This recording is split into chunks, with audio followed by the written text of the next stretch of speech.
नमस्कार, स्वागत है आपका खबर एचपी में। तो आइए जानते हैं हिमाचल के हर छोटे बड़े शहर से जुड़े 30 फटाफट बड़ी खबरों को। इससे पहले यदि आप वीडियो को लाइक नहीं किए हैं तो लाइक कर दीजिए और चैनल में नए तो चैनल को सब्सक्राइब कर लीजिए। और आप वीडियो को कहां से देख रहे हैं कमेंट बॉक्स में हमें जरूर बताइए।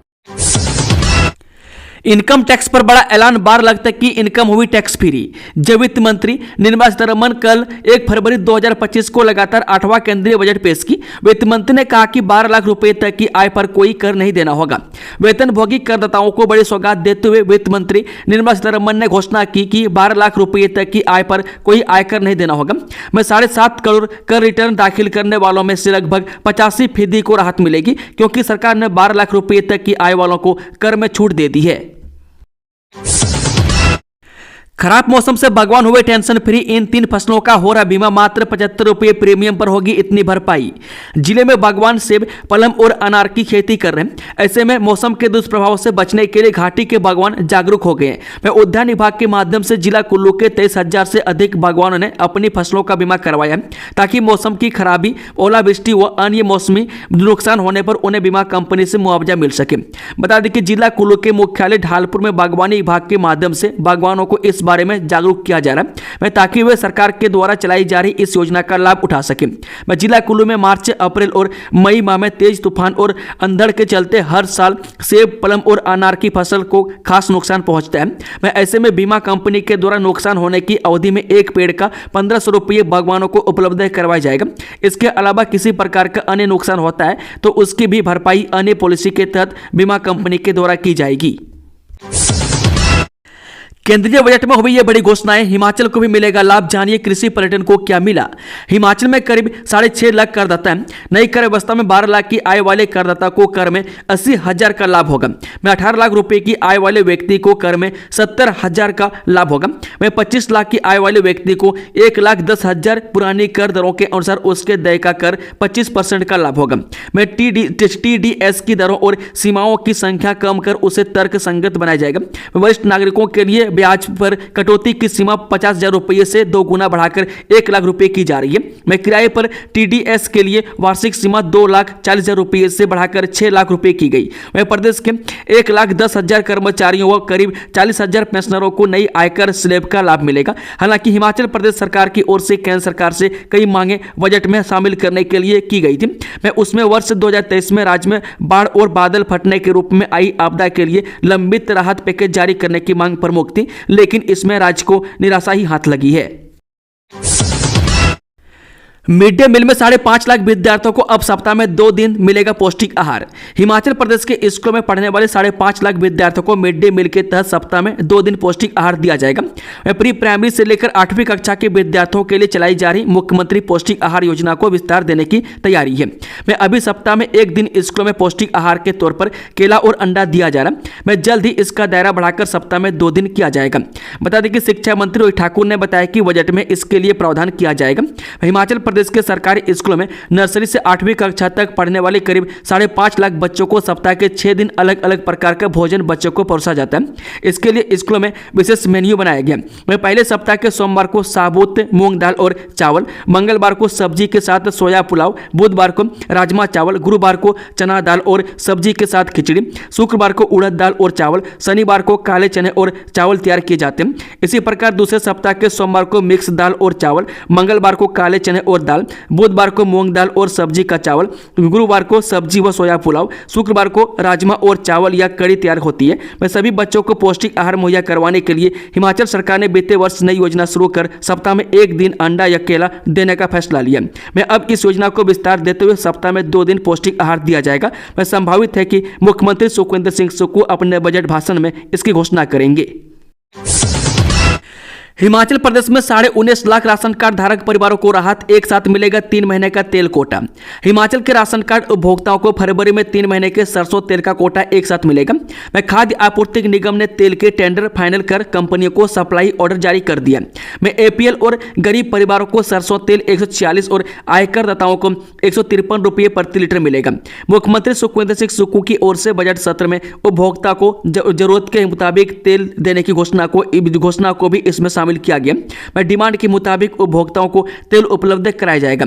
इसके लिए उपभोक्ताओं को शादी और अन्य समारोह का कार्ड दिखाना अनिवार्य किया गया। इसके लिए डिपो होल्डर पहले लोगों से डिमांड लेगा। वह सरसों तेल के बाद अब खाद्य आपूर्ति निगम रिफाइंड तेल के टेंडर करने जा रहा है। भूमि मालिक की बनेगी यूनिक आईडी, घर बैठे ऑनलाइन ले सकेंगे हस्ताक्षर युक्त जमाबंदी।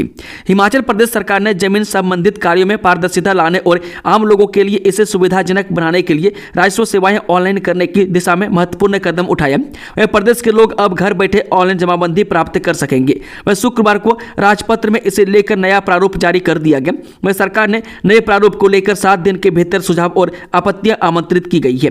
वह प्रदेश के लोगों को अब ऑनलाइन माध्यम से डिजिटल हस्ताक्षर युक्त जमाबंदी मिल सकेगी। राजस्व कार्यों के लिए यह जमाबंदी पूरी तरह से मान्य होगी। लोगों को अब जमाबंदी प्राप्त करने के लिए राजस्व विभाग और पटवारियों के कार्यालयों के चक्कर काटने की जरूरत नहीं होगी। वह प्रत्येक भूमि मालिक को एक यूनिक आईडी जारी होगा। मैं इसकी मदद से ही डिजिटल जमाबंदी प्राप्त होगी। 3.2 किलोमीटर डायवर्जन ट्रैक पर 4 से उतरेगी ट्रेन, आज होगा लाइन का निरीक्षण। यह सामरिक दृष्टि से अति महत्वपूर्ण भानुपल्ली बिलासपुर ले रेल परियोजना में 3.2 किलोमीटर लंबे नए डायवर्जन ट्रैक पर 4 फरवरी से ट्रेन उतारेगी। मैं रेलवे सुरक्षा आयुक्त यानी कि CRS शनिवार को इस नई लाइन का निरीक्षण किया।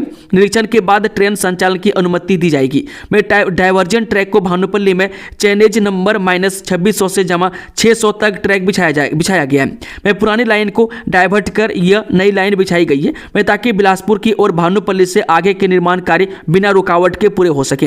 रेलवे सुरक्षा आयुक्त शनिवार को 3.2 किलोमीटर डायवर्जन ट्रैक का गहन निरीक्षण किया। इस दौरान उनके साथ RVNL के सभी अधिकारी जो इस परियोजना में काम कर रहे हैं मौजूद रहेंगे। इस प्रक्रिया के दौरान ट्रैक की संरचनात्मक मजबूती, सिग्नल व्यवस्था और सुरक्षा मानकों का परीक्षण किया जाएगा। निरीक्षण के बाद अनुमति मिलने पर ट्रेनें इस रूट पर उतारी जाएंगी। पूर्व विधायक राजेंद्र राणा को मिली विदेश जाने की अनुमति, हाईकोर्ट में दायर की थी याचिका। हिमाचल प्रदेश हाईकोर्ट ने पूर्व विधायक भाजपा नेता राजेंद्र राणा को विदेश जाने की इजाजत दे दी है।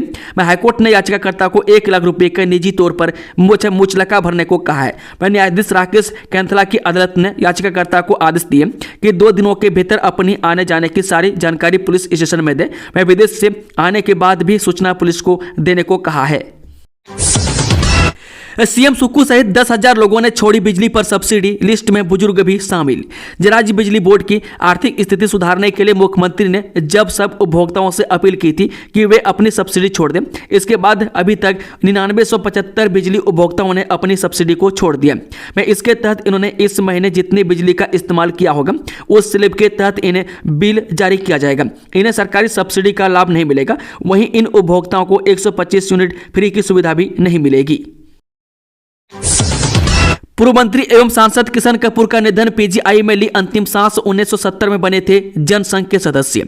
हिमाचल प्रदेश के पूर्व मंत्री व सांसद किशन कपूर का निधन हो गया। किशन कपूर ब्रेन हेमरेज के चलते PGI में उपचाराधीन थे। जहां उन्होंने अंतिम सांस ली। वे 73 वर्ष के थे और पिछले काफी समय से बीमार थे। उनका अंतिम संस्कार रविवार को उनके पैतृक गांव धर्मशाला में होगा। किशन कपूर का जन्म गांव खनियारा में 25 जून 1951 को पिता हरिराम और माता गुलाबो देवी के घर हुआ। उनकी विवाह रेखा कपूर के साथ हुआ, जो वर्तमान में हिमाचल प्रदेश के शिक्षा विभाग में संयुक्त निदेशक के पद पर सेवारत हैं। उनके 2 बच्चे हैं। बेटे का नाम शाश्वत कपूर और बेटी का नाम प्रगति कपूर है। किशन कपूर की शिक्षा खनियारा और धर्मशाला में हुई थी। किशन कपूर 3 बार राज्य सरकार में कैबिनेट मंत्री रहे। 1 बार लोकसभा सांसद रहे। धर्मशाला विधानसभा क्षेत्र से भाजपा की टिकट पर चुनाव लड़ते रहे और 5 बार विधायक रहे। उनके निधन से विधानसभा क्षेत्र सहित पूरे प्रदेश में शोक की लहर दौड़ गई है। किसानों के लिए धन धान्य कृषि योजना का ऐलान, किसान क्रेडिट कार्ड की सीमा बढ़ाई। केंद्रीय वित्त मंत्री निर्मला सीतारमण ने शुक्रवार को लोकसभा में लगातार 8वीं बार केंद्रीय बजट 2025 पेश कर दिया। इस दौरान उन्होंने कहा कि हमारी अर्थव्यवस्था सभी प्रमुख अर्थव्यवस्थाओं में सबसे तेजी से बढ़ रही है। पिछले 10 साल के हमारे विकास ट्रैक रिकॉर्ड और संरचनात्मक सुधारों ने वैश्विक ध्यान आकर्षित किया है। सीतारमण ने कहा कि भारत के पारंपरिक सूती उद्योग को बढ़ावा दिया जाएगा। कपास उत्पादन के लिए 5 साल सरकार का फोकस रहेगा और सरकार PM धन धान योजना लाएगी, जिससे 100 जिलों को फायदा मिलेगा। कपास के प्रोटेक्शन और मार्केटिंग पर फोकस किया जाएगा। साथ ही किसान क्रेडिट कार्ड की लिमिट बढ़ाई जाएगी। HAS ऑफिसर ओसिन शर्मा के एक्स हस्बैंड विशाल नेहरा बंधे परिणय सूत्र में रचाई दूसरी शादी। धर्मशाला विधानसभा क्षेत्र से एक्स बीजेपी एमएलए पूर्व बीजेपी विधायक विशाल नेहरिया दूसरी मर्तबा परिणय सूत्र में बंध गए। वह विशाल नेहरिया ने इससे पहले 26 अप्रैल 2021 को विधायक रहते हुए यानी कि HAS अधिकारी ओसिन शर्मा के साथ 7 फेरे लिए थे, लेकिन शादी ज्यादा दिनों तक टिक नहीं पाई। वह बाद में दोनों का तलाक हो गया। मैं इसका खामियाजा नेहरिया को राजनीतिक रूप से भी भुगतना पड़ा। वह पार्टी ने उन्हें अगली मर्तबा विधानसभा चुनाव का टिकट नहीं दिया। मैं खैर इस बीच अब जाकर नेहरिया ने दोबारा से अपनी गृहस्थी बसाने का निर्णय लिया और आज परिणय सूत्र में बंध गए। विशाल नेहरिया का विवाह धर्मशाला के नरघोटा की रहने वाली स्वाति कपूर से हुआ है। सीएम सुक्खू बोले यह गरीब विरोधी और अवसरवादी बजट हिमाचल के हितों की हुई अनदेखी। जब मुख्यमंत्री सुखविंदर सिंह सुक्खू ने केंद्र सरकार के वित्त वर्ष 2025-26 के बजट पर निराशा व्यक्त करते हुए कहा कि यह बजट असमानता को प्रदर्शित कर रहा है और बजट का एक बड़ा हिस्सा बिहार राज्य पर केंद्रित है। उन्होंने कहा कि इस बजट में कई महत्वपूर्ण क्षेत्रों की ओर ध्यान नहीं दिया गया। उन्होंने हिमाचल प्रदेश से जुड़े विभिन्न महत्वपूर्ण क्षेत्रों का और यहाँ की जनसंख्याओं की आवश्यकताओं की पूर्ति के लिए तत्काल संशोधन करने का आह्वान किया। वह केंद्रीय बजट में हिमाचल प्रदेश के हितों की अनदेखी की गई है। हिमाचल प्रदेश पर वर्ष 2023 में इतनी बड़ी प्राकृतिक आपदा आई, हिमाचल के हक को अभी तक नहीं दिया गया। वह केंद्रीय वित्त मंत्री निर्मला सीतारमण की ओर से पेश किया गया यह बजट बिहार पर केंद्रित है। आगामी विधानसभा चुनाव को लक्षित किया गया है। महाराष्ट्र के पर्यटकों से बढ़ेगा पर्यटन निगम का कारोबार। HPTDC जारी करेगा विशेष पैकेज। जब महाराष्ट्र के सैलानियों से पर्यटन निगम के कारोबार को बढ़ाने का प्रयास किया जाएगा। मुंबई में देश विदेश के पर्यटन कारोबारियों के लिए हुए वाणिज्यिक सम्मेलन में पर्यटन निगम के अधिकारियों ने हिमाचल में महाराष्ट्र के सैलानियों को आकर्षित करने के लिए विभिन्न फैसले लिए हैं। HPTDC यानी कि हिमाचल प्रदेश पर्यटन विकास निगम की वित्तीय स्थिति सुधारने के लिए निगम प्रबंधन ने महाराष्ट्र के सैलानियों के लिए विशेष पैकेज जारी करने का निर्णय लिया। वह प्रदेश में सैलानियों का ठहराव बढ़ाने के लिए एडवेंचर टूरिज्म को बढ़ावा दिया जाएगा। में आपसी समन्वय को बेहतर बनाने के लिए व्हाट्सएप ग्रुप बनाने का भी निर्णय लिया गया है। रोबोटिक सर्जरी के टेंडर को चुनौती देने वाली अर्जी हिमाचल हाईकोर्ट में खारिज। हिमाचल प्रदेश हाईकोर्ट ने रोबोटिक सर्जरी में याचिकाकर्ता कंपनी की ओर से किसी दूसरी कंपनी को बिड न देने को लेकर दायर अर्जी खारिज कर दी है। वह कंपनी की ओर से हाईकोर्ट से गुहार लगाई थी कि उन्हें प्रतिनिधित्व करने का मौका दिया जाए ताकि वो दिखा सके कि कंपनी के पास रोबोटिक सर्जरी करने के लिए सक्षम उपकरण है। वह कंपनी ने आरोप लगाया है कि टेंडर करते वक्त सरकार अपनी मनमर्जी कर रही है, उन्हें बराबर मौका नहीं दिया गया। उन्होंने याचिका में बिड को दूसरी कंपनी को देने पर रोक लगाने को कहा था। मैं न्यायाधीश राकेश कैंथला की अदालत ने आदेश में कहा कि विशेषज्ञ डॉक्टरों की कमेटी ने कंपनी के उपकरणों में कमी पाई है। इस वजह से सरकार याचिकाकर्ता की ओर से की गई मूल्यांकन की प्रक्रिया को फिर से नहीं कर सकती है। विश्वविद्यालय और कॉलेजों में 5 नए कोर्स शुरू करने की तैयारी, युवाओं को मिलेगी रोजगार परक शिक्षा। हिमाचल में युवाओं को रोजगार परक शिक्षा देने के मकसद से सरकार नए शैक्षणिक सत्र से सभी विश्वविद्यालयों और कॉलेजों में अप्रेंटिसशिप एम्बेडेड डिग्री प्रोग्राम शुरू करने की तैयारी में। इसके तहत विश्वविद्यालय और कॉलेजों में 5 नए कोर्स शुरू होंगे। मैं सरकारी गैर सरकारी विश्वविद्यालयों और कॉलेजों में कौशल एकीकृत शिक्षा के लिए राष्ट्रीय पहल के तहत कोर्स शुरू होंगे। शुक्रवार को राज्य सचिवालय में शिक्षा सचिवालय राकेश कंवर की अध्यक्षता में हुई कार्यशाला में इन कोर्सों से युवा छात्रों को रोजगार पाने में मिलने वाली सुविधा और लाभ को लेकर एक प्रेजेंटेशन दी गई। वह प्रेजेंटेशन में centre for research in scheme and policies के प्रतिनिधियों ने AEDP के बारे में जानकारी दी और कोर्स विश्वविद्यालय और कॉलेजों में शुरू करने को लेकर सुझाव मांगे। पीएम सूर्य घर योजना बनी लोगों की पसंद। हिमाचल में 1,53,000 ने करवाया पंजीकरण। केंद्र सरकार की पीएम सूर्य घर मुफ्त बिजली योजना हिमाचल में लोगों को खूब भा रही है। मैं अभी तक प्रदेश में इस योजना में 1 से 10 किलोवाट के सोलर पैनल लगाने के लिए 1,53,000 उपभोक्ताओं ने पंजीकरण कराया।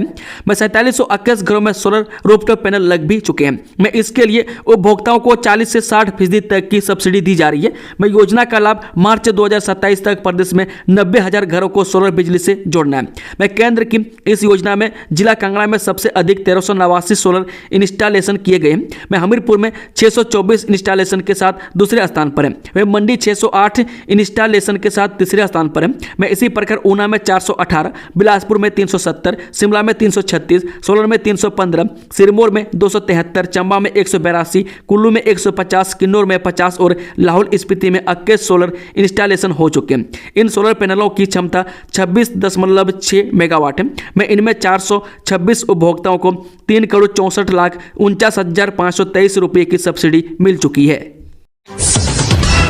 रमेश धवाला का बड़ा ऐलान, बोले देहरा में बनाएंगे भाजपा के समानांतर संगठन।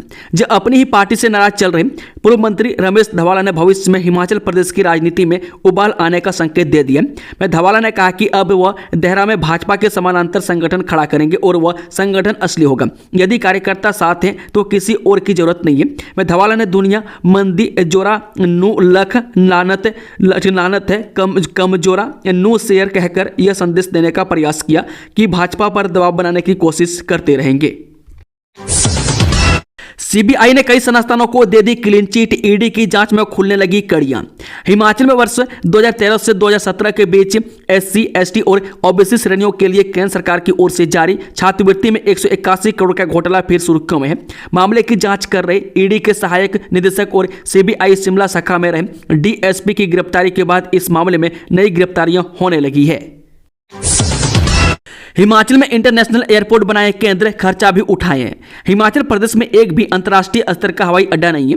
केंद्र सरकार को यहां इंटरनेशनल एयरपोर्ट बनाना चाहिए और इसके निर्माण का पूरा खर्च भी वहन करना चाहिए। इसके साथ ही भानुपल्ली, बेरी और चंडीगढ़ बद्दी रेल लाइन को बिछाने का पूरा खर्च भी केंद्र सरकार को उठाना चाहिए। यह बात सोलन में मुख्यमंत्री सुखविंदर सिंह सुक्खू ने कही। उन्होंने कहा कि केंद्रीय बजट से हम आशा करते हैं कि जो रेलवे लाइन बिछाई जाए या जो केंद्रीय योजनाएं हैं उसके लिए पूरा धन दिया जाए।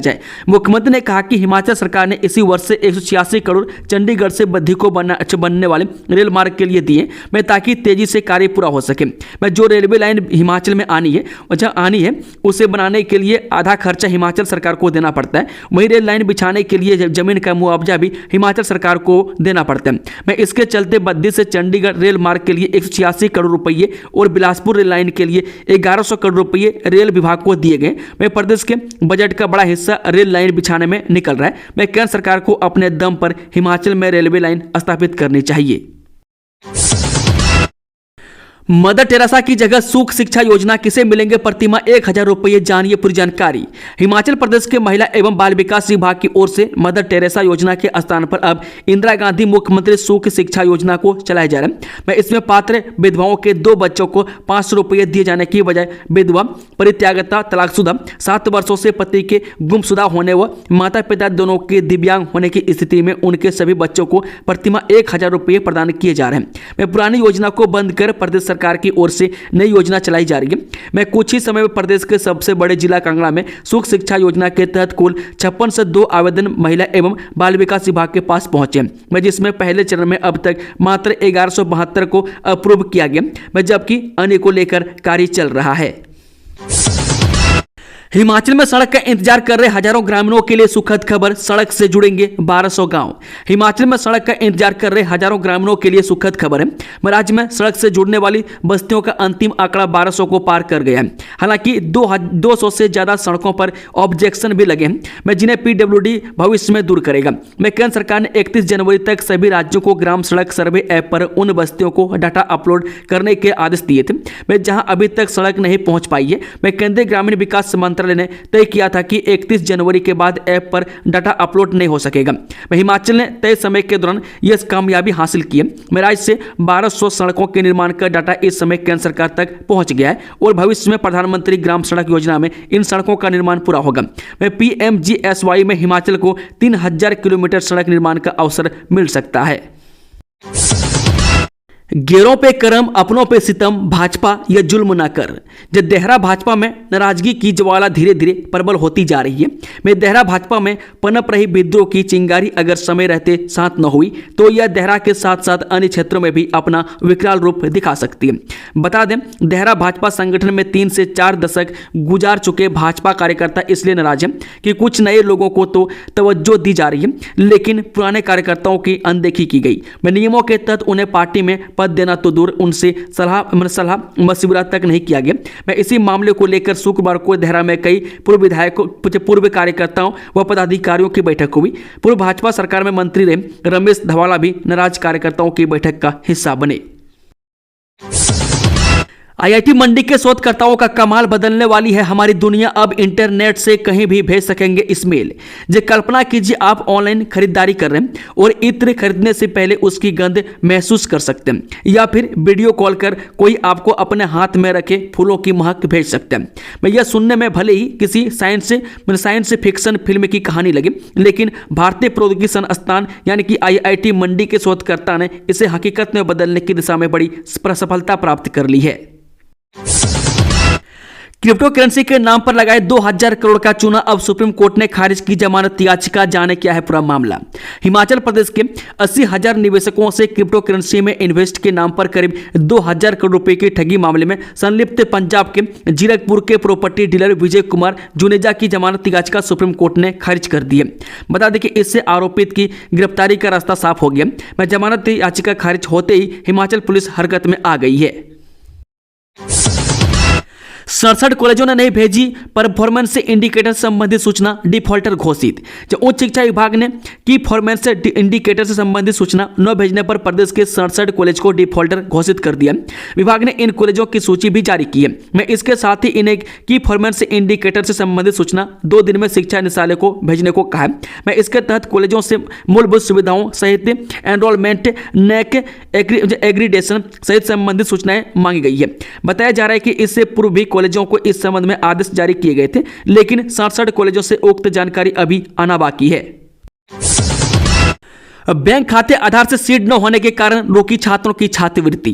शैक्षणिक वर्ष 2023-24 में केंद्र तथा राज्य प्रायोजित पीएमएसवाई प्री मैट्रिक व पोस्ट मैट्रिक, ओबीसी, ईबीसी और ईएनटी छात्रवृत्ति योजनाओं के अंतर्गत 3867 छात्रों की छात्रवृत्ति रुकी है। वह छात्रों के बैंक खाते आधार से सीड न होने के कारण यह छात्रवृत्ति रुकी है। विभाग ने उक्त छात्रों की सूची भी जारी की है। वह साथ ही शिक्षा विभाग ने सभी शिक्षण संस्थानों के प्रमुखों, सरकारी व निजी विश्वविद्यालयों के कुलपति, रजिस्ट्रार, जिला उपनिदेशकों, स्कूलों के प्रधानाचार्य को छात्रों के बैंक खातों को आधार से सीड करवाने के निर्देश दिए गए हैं। वन मित्र भर्ती का परिणाम घोषित, लड़कों के मुकाबले लड़कियों का रहा दबदबा। वन विभाग ने वन मित्र भर्ती प्रक्रिया का परिणाम घोषित कर दिया, जिसमें लड़कों के मुकाबले लड़कियों का दबदबा रहा है। मैं चंबा ब्लॉक की बात की जाए तो यहां 12 लड़कियों व 6 लड़कों का चयन किया गया। मैं इसके अलावा डलहौजी व तीसा में भी लड़कों के मुकाबले लड़कियां अधिक चयनित हुई है। विभाग ने चयनित उम्मीदवारों की लिस्ट जारी कर दी है। बता दें कि चंबा ब्लॉक की गुड्डा बीट से शीतल कुमारी का चयन किया गया, जबकि करंगड़ राख से अंकिता कुमारी, सरोड़ी बीट से अभिषेक शर्मा, लोअर जुमहार से प्रियम, समधार बीट से अदिति, छुला बीट से काजल, कीड़ी से विजय कुमार, साहो से अमीषा, सरा से हरिंदर कुमार, खरंगड़ से सन्नी, छुवारू बीट से रविंदर कुमार, तलाई से काजल, कडेट से विशाल, भालका से मुस्कान कुमारी, दादरा से बिंदुराम, सरोल से रमा कुमारी, धार से किरण, सिल्ला से सपना, बरूर से आरती का चयन किया गया है। इंदु गोस्वामी ने किया बजट का स्वागत, का हिमाचल जैसे कृषि प्रधान राज्यों को होगा लाभ। राज्यसभा सांसद इंदु गोस्वामी ने कृषि क्षेत्र को बल देने के लिए केंद्रीय बजट में प्रधानमंत्री धन धान्य कृषि योजना शुरू करने का स्वागत किया और कहा है कि इससे कृषि उत्पादों की पैदावार बढ़ाने, कृषि क्षेत्र में नवनीत तकनीक प्रारंभ करने और कृषि फसलों के विविधीकरण की शुरुआत होगी। मैं इससे हिमाचल प्रदेश जैसे कृषि प्रधान राज्य को विशेष लाभ मिलेगा, मैं जहां 90% आबादी कृषि क्षेत्र से सीधे तौर पर जुड़ी है। उन्होंने कहा कि इससे हिमाचल प्रदेश के लगभग 10 लाख कृषि परिवारों को सीधा लाभ मिलेगा।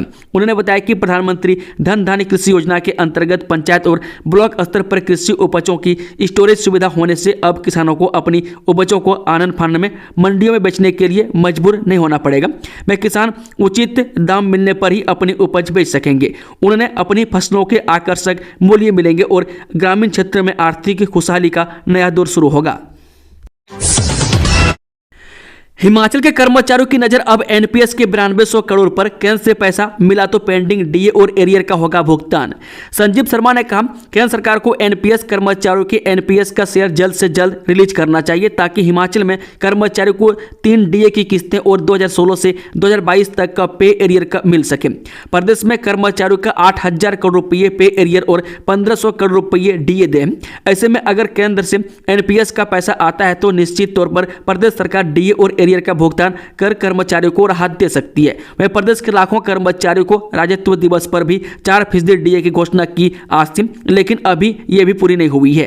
दोस्तों खबरों का सिलसिला समाप्त होता है। अगर जानकारी पसंद आई हो तो वीडियो को लाइक, शेयर, चैनल को सब्सक्राइब जरूर कर लें और कमेंट बॉक्स में अपनी अपनी राय जरूर दें। Thank you, all the best. जय हिंद, जय हिमाचल।